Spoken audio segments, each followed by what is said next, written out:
नमस्कार मंडळी. खूप दिवसानंतर आहे ना, आज मला डाळबट्टी करायची होती. मी नेहमी म्हणजे करायची पहिले आणि आता मी बंदच केली होती. म्हटलं चला रेसिपी पण तुमच्यासोबत शेअर करावा.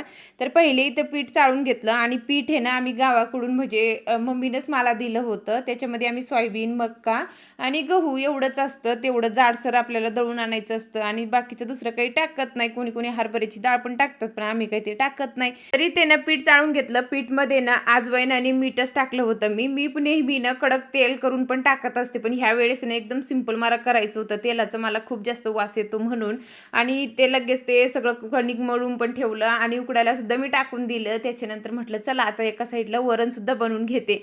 तर वरणची रेसिपी पण भरपूर वेळेस तुम्ही मागतात, तर म्हटलं चला दाखवतेच. तरी ते ना थोडंसं तेल टाकलं, जिरा, मोहरी, कढीपत्ता, अजून टोमॅटो, अजून लसूण हे सगळं काही टाकलंय. चिंचसुद्धा मी टाकले होते. खूप छान आणि आंबट असं वरण होतंय, तेव्हा तो छान लागतो.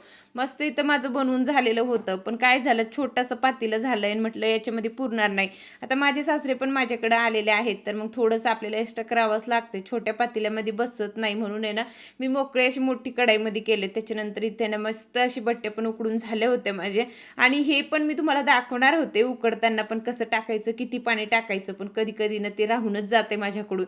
तर असं मस्त उकडून झाले होते आणि उकडायचं तर आपल्याला माहितीच आहे सगळ्या बायकांना जे जेवण बनवतात त्याला समजतंच, की आपण जर एकदा चाकू टाकून बघितलं त्याच्यामध्ये, तो जर जास्त भरलं नाही तर ते उकडून गेले आणि जर भरलं तर ते उकडले नाही. असं आपल्याला लगेच समजतोय. तर मस्त इथे ना सगळे बट्टे माझे आता कट करून झाले होते. म्हटलं चला लगेच तळून घेते. आता दुसरं जर मी स्वयंपाक केलं ना त्याच्यामध्ये ना मला जास्त वेळ लागतो किंवा मला ना एखाद्या वेळेस नको वाटतं करायला. पण ह्या स्वयंपाकाला मला अजिबात वेळ लागत नाही किंवा मला ना कंटाळा सुद्धा येत नाही आणि आमच्या घरात सगळे आवडीनं खातात. मला पण आवडते आणि माझ्या राजवीरला प्रचंड आवडते. तो 2 दिवस खातोय आणि ते आपण जर उकडलेले फ्रीजमध्ये पण ठेवले तरी काय हरकत नाही. 2 दिवस ते सहज राहतात आणि त्याच्यानंतर आपण तळून घेतले तर मस्त होतात.